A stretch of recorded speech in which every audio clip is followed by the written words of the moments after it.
Okay, in the last video we talked about the modules, how to go to the course content link, and everything would be housed in the modules. I had mentioned that there would be a syllabus quiz, so here's the syllabus. After you read the syllabus, you'll take a quiz about the syllabus. But in between that, I have a discussion.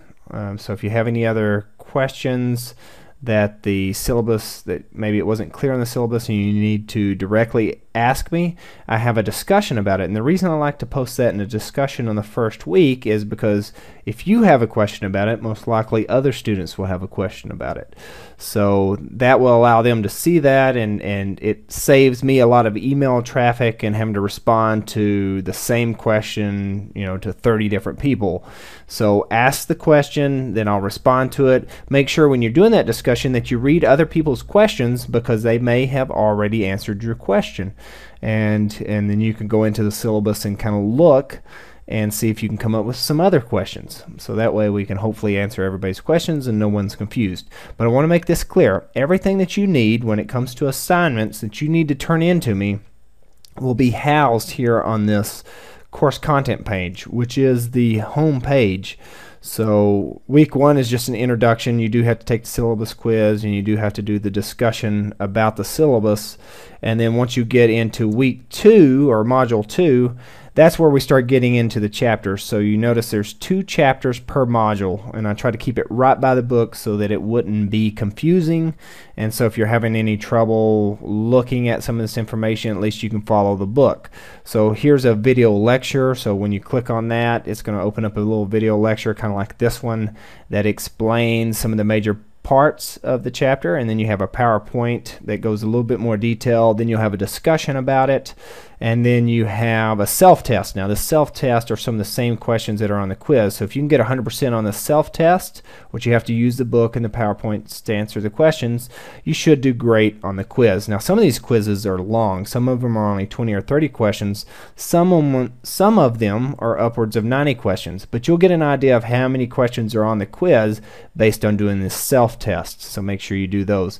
But notice there are 2 chapters in each quiz, and I just went by chapter 1, chapter 2, just to keep it organized, because experts in the field write these books and they know how it should flow. And doesn't mean we can't get off topic and talk about other things, but I like the way they laid this book out. So I just kept the same format so that you would know exactly what to do each week. So if you're off on vacation during spring break and you just have your book with you and don't have access, at least you can study the information just using the book.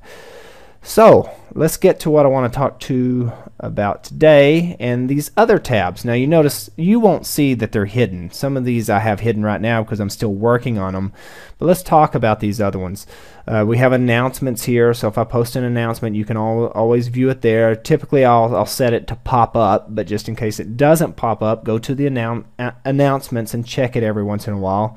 You have assessments, which all these assessments are going to be found in the module, so there'd be no need to go to these to this tab, but I'm going to make it available to you.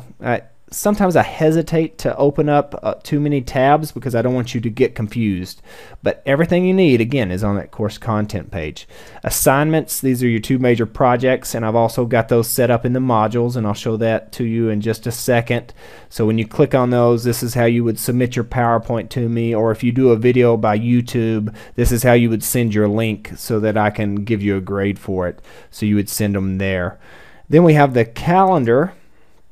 And the calendar just shows you what's due each week. And you notice here's where class starts on Tuesday, right after Martin Luther King Day. So you have module 1, which is just that intro module. And so you have a module each week. It's like module 1, module 2. Once you get into module 2, that's where you'll have 2 chapters per module. So you'll have 2 chapters in this one, you'll have 2 chapters in module 3, and so forth and so on. I try to keep it fairly organized. Let's look at each one of these real quick so you can get a rundown of the calendar. So it just tells you where you should be at so you don't get behind. So if you remember, I said it's okay to work ahead just as long as you don't get behind. Well, this will tell you if you're behind or not. So always look at the calendar to see what's due.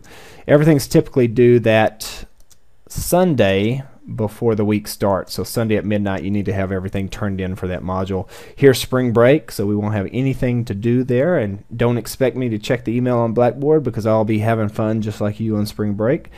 And then after we come back from spring break, you could do the midterm before spring break because I'm going to open it up sooner than that, but just make sure you have done it by the 25th and that project 1 is turned in by the 25th. And then let's go down to April. Now, I didn't put Fiesta and Easter on here. We are going to have a couple of Fridays, I believe this Friday here on the 6th, and I can't remember where Fiesta is. It's one of these other Fridays will be off, so you don't actually have to check Blackboard if we're off, but just in case you want to work on Blackboard, it'll be available to you. And module 15 is where project 2's due. I don't have it listed there yet. I may change that so that it shows you that module 2, I mean, if you clicked on module 15, you're going to see that project 2's in there. And so let's look at the last week here.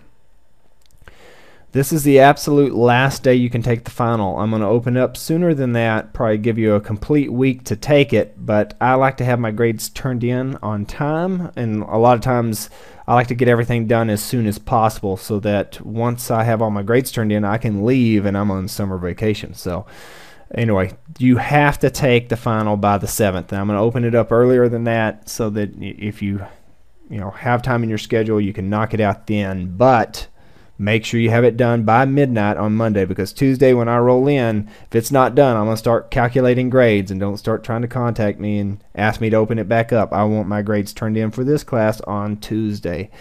So that's the calendar. Discussions, these are all in the modules, so you would never really have to go to these, but that tab will be available to you. I'm going to keep the goals hidden because we're not going to use that function, and I find that especially students that are new to a class, if I have too many tabs open, they really get confused. Learning modules, these are all in the modules that you see on the course content page, but if you had to, you could go here, and you notice they're hidden right now, but I'm about to open them up pretty soon. The mail function, this is important.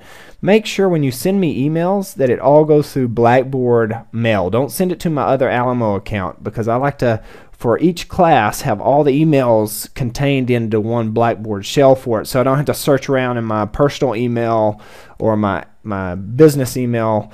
Keep everything that you need to send me here, so it's easy for me to find and I'm more likely not to miss it. So make sure you send all emails here, and I normally will email you once or twice a week, even if there's nothing for me to say other than just to say hi and how's it going.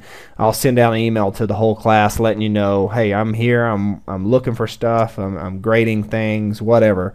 I'll let you know what's going on, even if it's not important.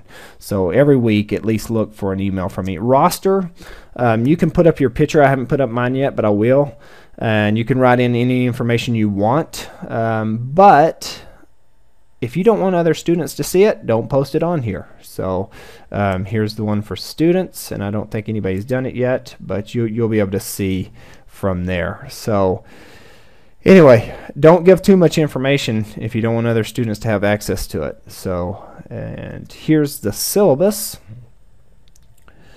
And you can go down through and read that. This is also found in the intro module. So again, everything's found in the module. Web links, these are just little videos like this one. They'll be posted on here, and I'll organize them into categories. Right now some of these are uncategorized, but I'll put them into categories. And then who's online? Let's see if anybody's online. Yep, somebody else is online right now. So probably just checking out the course. Not much for them to see, but anyway, you can see who's online. So if you need to see if I'm online at that time and you want to email me directly really fast, you can say, oh, okay, he's been on here for 2 minutes. I've actually been on longer than that, so I don't know what. Oh, my idle time is down. Never mind. Anyway, so that's what you'll be able to see. You won't be able to see any of these designer tools down here at the bottom. So that is the module. Let me show you one more thing. Let me go into Teach View. And let's scroll down here. So if you go to Module 9, the only thing that's really going to be on there is how to submit Project 1. So let's go back out of that. Just wanted to show you that everything you need, you don't have to go to those other tabs. You can find them inside these modules. I've tried to design it that way, and down here is where project 2, you would click on that and be able to submit it. I'll make a separate video about how to upload videos, so if you're kind of concerned, you're like, I really don't know how to do this and submit stuff or upload stuff to YouTube, if you're thinking about doing a video, I'll show you how.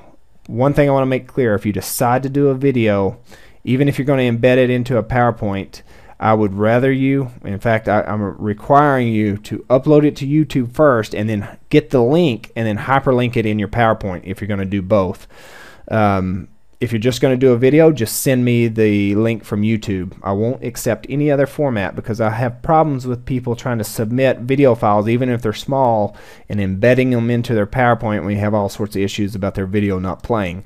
So the only video I'll accept is if you upload it to YouTube and send me the link.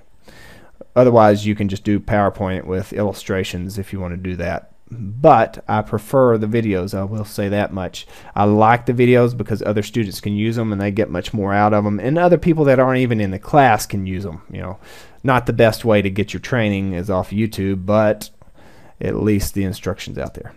So I hope you've enjoyed this video, and I will see you in the next one.